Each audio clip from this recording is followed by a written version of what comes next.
पीले दांत वाली बहू। रंजना कभी ब्रश नहीं करती थी।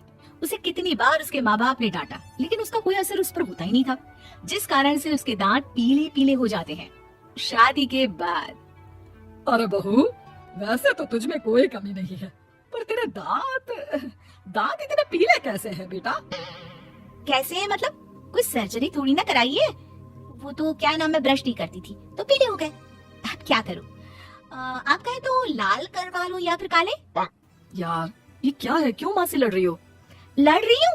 अरे मैं लड़ रही हूँ या ये बोल रही है कि दांत पीले हैं, पीले। अरे तपस्या थोड़ी ना की है इन्हें पीले करने के लिए। बकायदा ब्रश नहीं किया है 20 साल तक, तब जाकर। छी, कैसी बात कर रही हो? ये उस वक्त तो पीले नहीं थे जब हम लोग तुम्हें देखने आए थे। अरे तब साफ करवा लिया होगा डेंटिस्ट के पास जाकर। अब देखो कैसे पीले पीले लग रहे हैं। रंजना सास की तरफ गुस्से से देखती है। फिर शुरू हो गई पीले पीले पीले। अरे पीले तो तब भी थे जब मेरे हाथ का रसगुल्ला उड़ा उड़ा कर खा रही थी और बोल रही थी, लड़की नहीं गुणों का खजाना दे रहे भाई साहब आप। खैर, अब वो लोग करते भी तो क्या करते, पीले दांत वाली बहू पल्ले पड़ी थी तो झेलना तो था ही। एक दिन कीर्तन में रंजना गाना गा रही थी। अरे कमला बहन, माँ का द्वार है, यहाँ तो सब शुद्ध होकर आते हैं, फिर अपनी बहू को ब्रश भी नहीं करवाती तुम। दूर से पीले पीले दांत भक्ति में बाधा उत्पन्न कर रहा है। और कोई 2 साल के बच्चे थोड़ी ना लेकर आई हूँ मैं बहू बनाकर। अच्छी खासी लड़की है, अरे कैसे करवाऊं ब्रश? ये तो उसे खुद करना चाहिए ना। अब माँ बाप तो इसके जैसे तैसे निपटा दिए, ये नहीं सोचा कि सास कैसे संभालेगी। सास बहू को लेकर घर आ जाती है, लेकिन सोच लेती है कि अब इसे लेकर कहीं नहीं जाएगी। अगले रोज बहू कहती है, अरे क्या हो गया, मंदिर नहीं जाना क्या? कीर्तन का वक्त हो रहा है। मेरी मधुर वाणी से कान्हा जी जागते हैं और सोते हैं। आप तो जानती है ना उनकी भक्ति में कितना मन लगता है मेरा। वो क्या है ना, तबीयत ठीक नहीं लग रही है मेरी, आराम करूंगी मैं। तबीयत ठीक नहीं लग रही? अभी तो मिथुन के गाने पर नाच रही थी आप, और अब बोल रही है कि तबीयत ठीक नहीं लग रही। अरे भक्ति में मन लगा लो सासू माँ, ऊपर जाना है, क्या मुंह दिखाओगी आप? हाँ, सास को बहू की बात पर गुस्सा आ जाता है। मैं क्या मुंह दिखाऊंगी, इसकी चिंता तो ना कर, समझी? अपने मुंह की चिंता कर, जो ये पीले पीले दांत लेकर हर जगह पहुंच जाती है। पता है लोग कितना मजाक बनाते हैं। ना जी ना, मैं नहीं जाना कहीं तेरे साथ। तो ये बात है, कोई ना, मत जाओ, मैं अपने कमरे में ही बैठकर भक्ति कर लूंगी। ऊपर वाला दांत थोड़ी ना देखता है, मन देखता है, भावना देखता है।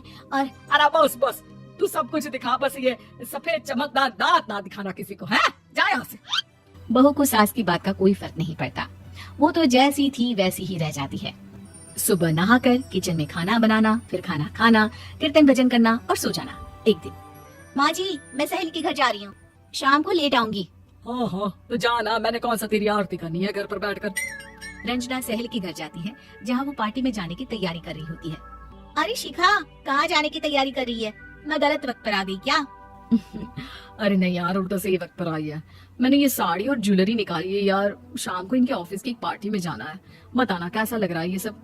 नहीं यार, इस ड्रेस के साथ तो वो वाली ज्वेलरी अच्छी लगेगी। हाँ हाँ सही बोल रही है, मैंने ध्यान ही नहीं दिया। वैसे तो हमेशा से मस्त फैशन सेंस रखती है। तो बड़ा जाती होगी ना पति के साथ पार्टी में। रंजना कुछ नहीं बोलती, बस सोचती है कि यार काश ये बात सही हो जाती, पर मैं क्यों नहीं जाती पार्टी में? क्या इन लोगों की कोई पार्टी होती नहीं होगी? रंजना घर आती है और रात में पति से सवाल करती है, एक बात बताइए, आप मुझे किसी पार्टी में क्यों नहीं ले जाते? क्या आपके यहाँ ऑफिस में पार्टी नहीं होती? पति बेचारा क्या कहता कि दांत पीले हैं तुम्हारे इसलिए। अरे कोई पार्टी होती नहीं हम लोगों के ऑफिस में, तो कहाँ से लेकर जाऊँ? और मार्केट, मॉल, कहीं वीकेंड घूमना, कहीं तो। अरे यार सारे हफ्ते में एक छुट्टी मिलती है, तो सोचता हूँ कि आराम ही कर लूँ। क्यों?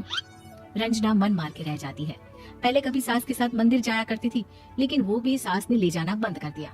घर बैठी बैठी रंजना बोर हो जाती है। तभी उसे आइडिया आता है और वो मायके जाने का सोचती है। सासू माँ, 2 दिनों के लिए मम्मी के घर जा रही हूँ। अच्छा अच्छा ठीक है, आराम से जा।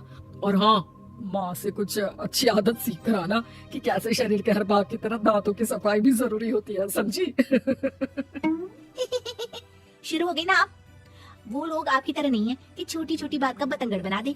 उन लोगों के लिए मैं मायने रखती हूँ, ना कि मेरे पीले पीले दांत।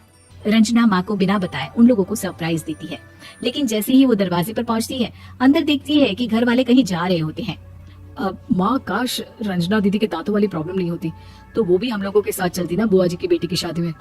हाँ बेटा, लेकिन अब उसे कौन समझाए कि उसको उसके पीले दांत नहीं दिखते, लेकिन उसके आसपास के लोगों को कितना एम्बैरेसिंग फील कराते हैं।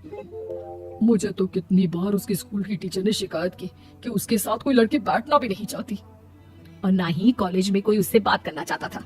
लेकिन पता नहीं क्यों उसे ये बात समझ में ही नहीं आती। कोई कमी नहीं है उस लड़की में, बस यही कि दांत पीले हैं।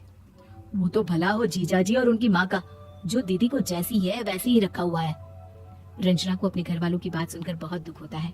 वो सोचती है कि वो क्या करे, लेकिन फिर वो सीधा डेंटिस्ट के पास जाती है, अपने दांत चमकाती है और कसम खाती है कि वो रोज ब्रश करेगी। अरे क्या हो गया, तुम तो 2 दिनों के लिए गई थी ना। पर कोई ना, अच्छा है, चलो आ गई तुम। रंजना सास के सामने आकर खड़ी हो जाती है और पूरी स्माइल करती है, उसके चमकदार दांतों को दिखाती हुई। चले मंदिर। माँ मुझे माफ कर दीजिए, मैंने आप लोगों को बहुत एम्बेरसिंग फील करवाया। मैं आज से रोज ब्रश